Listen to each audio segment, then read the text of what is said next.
Hello students, this is Subodh sir and I welcome you on my YouTube channel. Dear friends, in this class of today, I have brought a very significant video for you people, and this video is perfectly related to common errors. जैसा कि आप जानते हैं, ये हर प्रकार के competition से लेकर बोर्ड एग्जाम में इस तरह के प्रश्न आपको पूछे जाते हैं और कॉमन एरर्स में स्टूडेंट्स क्या हो जाते हो, आप पजल्ड हो जाते हो, एरर्स फाइंड आउट नहीं कर पाते हो। इस सेंटेंस में आपको 3 से 4 पार्ट हैं।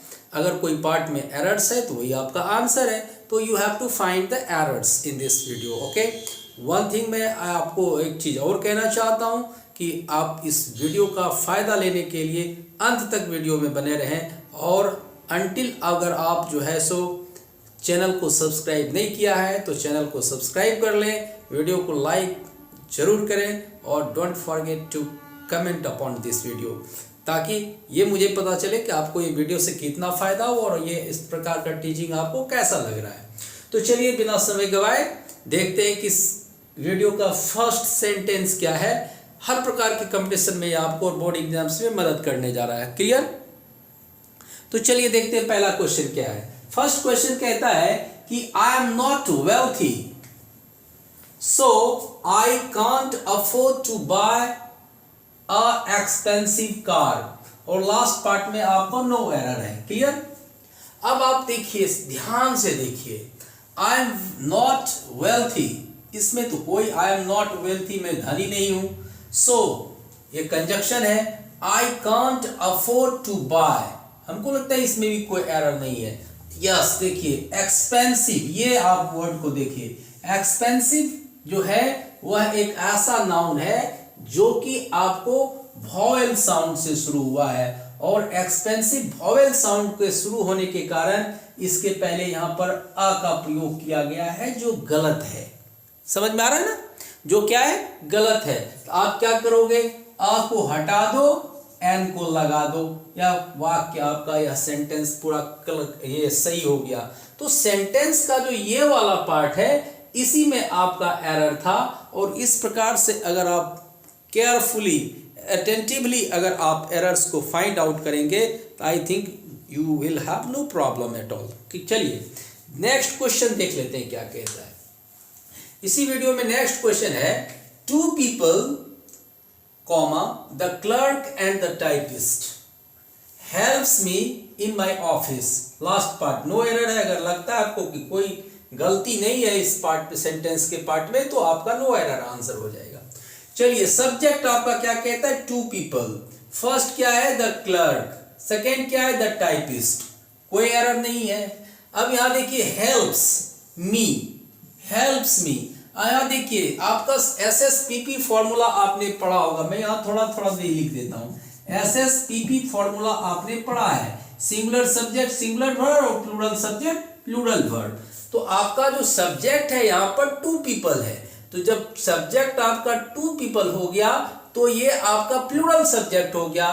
तो इसके अनुसार, सब्जेक्ट के अनुसार आपका वर्ब भी क्या लेना चाहिए था, प्लूरल, बल्कि यहाँ पर वर्ब क्या आपका है, सिंगुलर। हेल्प्स क्या हो गया, V5 यानी सिंगुलर।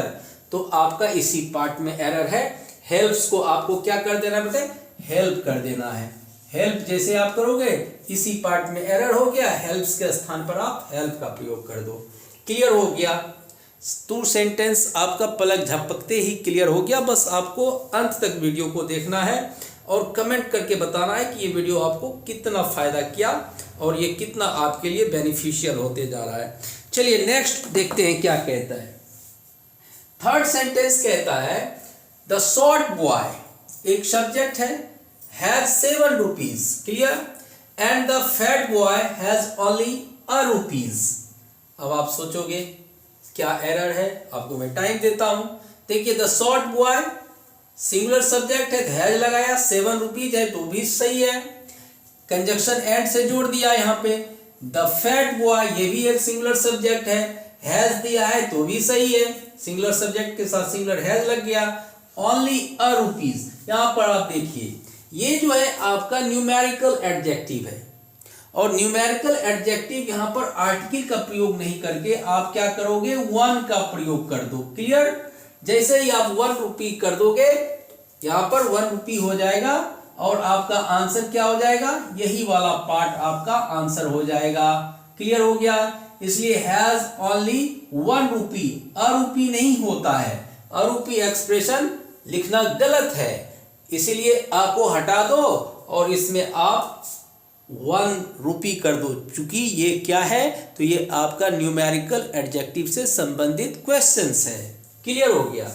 चलिए 4th वन में देखते हैं फटाफट क्या होता है। For young men peace in Kashmir, फिर से देखिए, दोहराइए इसको। For young men peace in Kashmir is almost terrible as war. अब आप सोचिए, for young men peace in Kashmir is almost terrible as war. आपने सुना होगा कि ये यंग मीनू जो है वह peace in Kashmir is terrible, is तो सही है यहाँ, चूंकि यंग मीनू सिंगुलर है। अब आप देखिए यहाँ पर एक्सप्रेशन देखिए, एज वार। आपने ये एक्सप्रेशन पढ़ा होगा, एज डॉट डॉट एज, ये एक्सप्रेशन आपने पढ़ा होगा। और डॉट डॉट बेच के बीच में हम क्या देते हैं, तो एडजेक्टिव देते हैं। क्या देते हैं बेटा, एडजेक्टिव ऑफ पॉजिटिव डिग्री। तो यहाँ पर पॉजिटिव डिग्री का एडजेक्टिव तो टेरिबल है, ये एडजेक्टिव है आपका। क्लियर। यहाँ एज है, यहाँ पर आपका एज लगना चाहिए। क्या लगना चाहिए, एज। तो सेंटेंस के इसी पार्ट में आपका एरर हो जाएगा, एज टेरिबल एज।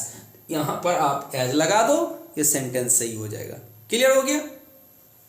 चलिए नेक्स्ट नंबर 5th देखते हैं। 5th सेंटेंस बहुत इंटरेस्टिंग और इम्पोर्टेंट भी है, और ये आरआरबी के एग्जाम में सारे क्वेश्चंस ज़्यादा से ज़्यादा बैंकिंग में और आरआरबी में पूछे गए प्रश्न हैं, जो मैं आपको इस वीडियो में लेकर आया हूँ। तो अगर आप बैंकिंग तैयारी करते हैं, रेलवेज की करते हैं, या एसएससी की करते हैं, सीजीएल की करते हैं, सीएचएसएल की करते हैं, या और भी वगैरह जो है जितने भी प्रकार के कॉम्पिटिशन्स है जिसमें इंग्लिश पूछी जाते हैं, वैसे सारे कॉम्पिटिटिव एग्जाम्स के लिए वीडियो आपका महत्वपूर्ण होने जा रहा है। 5th क्वेश्चन कहता है, in a fit of temper he tore up a sweet letter his wife had written to him. देखिए, in a fit of temper he tore up, यानी ये भी पार्ट पास्ट है, ये भी पार्ट आपका पास्ट है, तो इसमें तो कोई एरर नहीं है। अब देखिए यहाँ पे क्या कर रहा है कि in a fit of temper he tore up a sweet letter. अब यहाँ पर देखिए अ लेटर जो दिया है यहाँ पर uh, he is talking about the perfect letter, that particular letter that he tore up. उसी लेटर की बात वो कर रहा है जिसको उसने फाड़ दिया, किसी आम लेटर की बात नहीं कर रहा है वो। तो यहाँ पर क्या करेंगे हम, अ को हटा दो, द लगा दो, बस आपका सेंटेंस सही हो जाएगा। क्या करोगे, in a fit of temper he tore up the sweet letter his wife had written to him. ये वाला पार्ट आपका क्या होगा, ये आंसर हो जाएगा। अ को हटा दो, द लगा दो। क्लियर हो गया। छोटे छोटे सेंटेंस है, एग्जाम्स में पूछे गए हैं, बस आपको दिमाग लगाना है, नहीं तो आप क्या करोगे, नो एरर मार के चले आओगे, सेंटेंस आपको लगेगा कि नहीं अ स्वीट लेटर तो है ही वहां पे। तो इस प्रकार से आपको ध्यान देना है।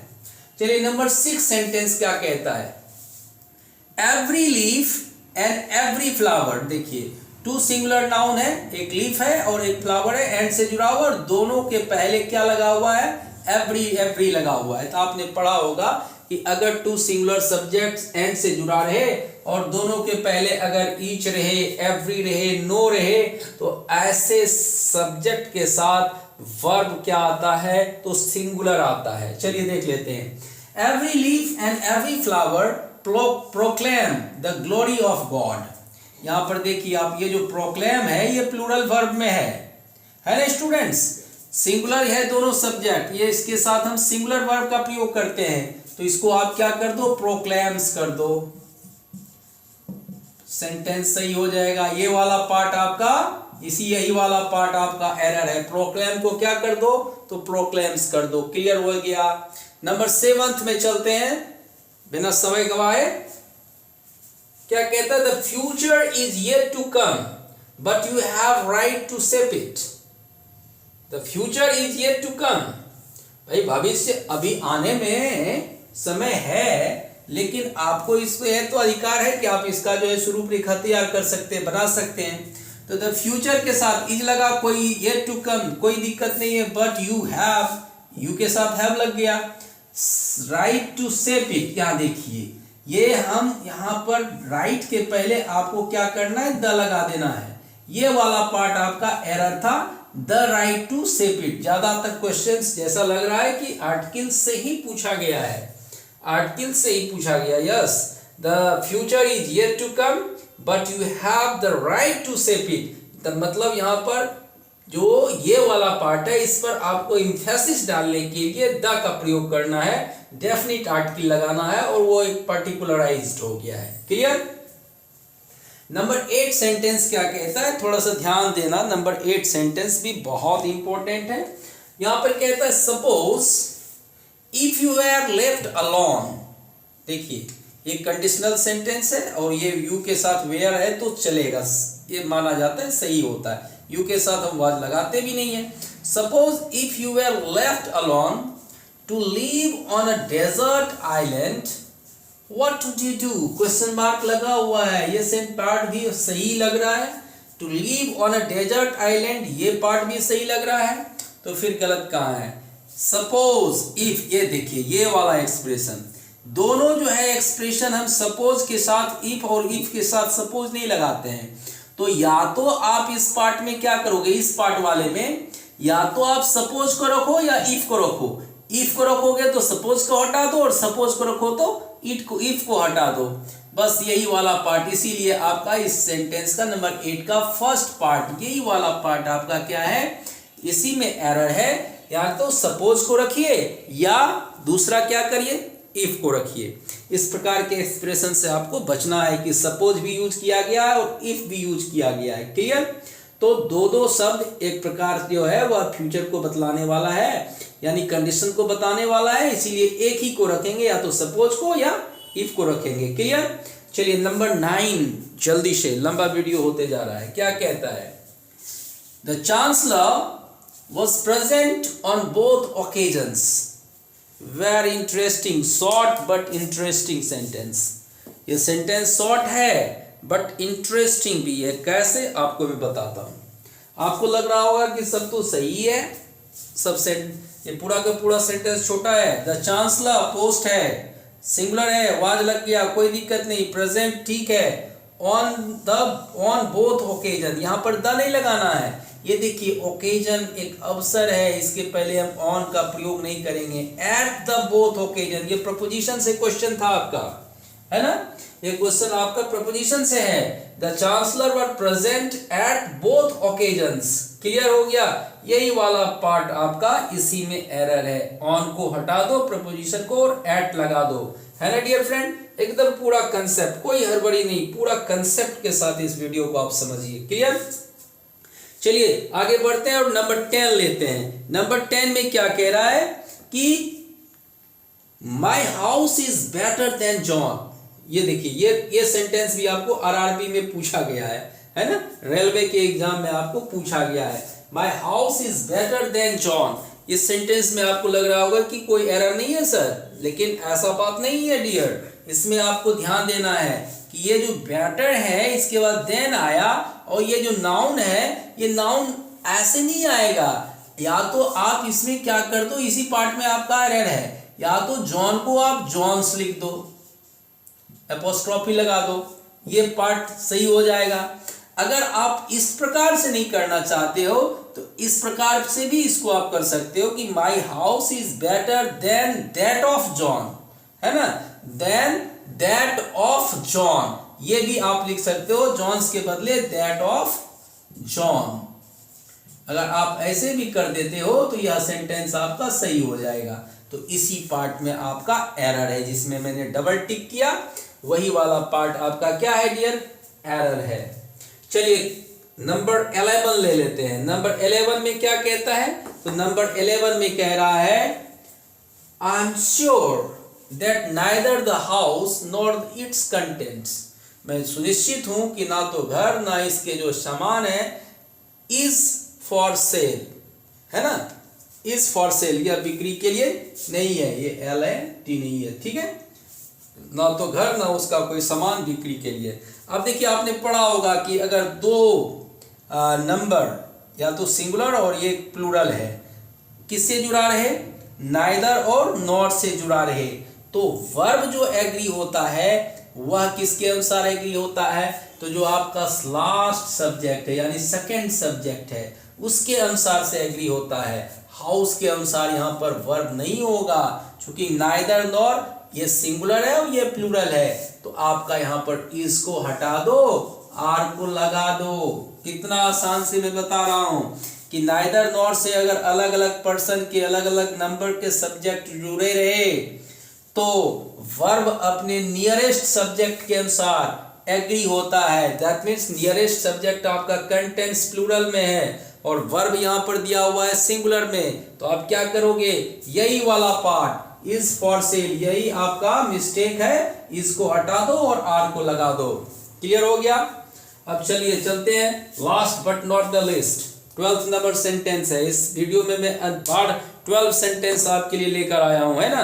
अब देख लेते हैं लास्ट सेंटेंस में क्या एरर है। चलिए, the interviewer asked the candidate, ये आपका आस्क्ड द कैंडिडेट पास्ट में है, कोई दिक्कत नहीं है। To what district he came from, सोचिए, to what district he came from. इस प्रकार का अगर आपका सेंटेंस दिया रहे कि to what district he came from, तो यहाँ पर देखिए, यहाँ पर जो प्रपोजिशन है ये रिडंडेंट है, सुपरफ्लुअस है। केवल इसको आप टू को हटा दो, सेंटेंस सही हो जाएगा। तो आप कह सकते हो कि the interviewer asked the candidate what district he came from. To what district नहीं देना है। तो यही वाला पार्ट जिसमें मैंने डबल टिक किया, यही वाला पार्ट आपका एरर है। Hope you like this video. You will not forget to make comment upon this video. Thank you for being with me and thank you for watching my channel. See you in the next class.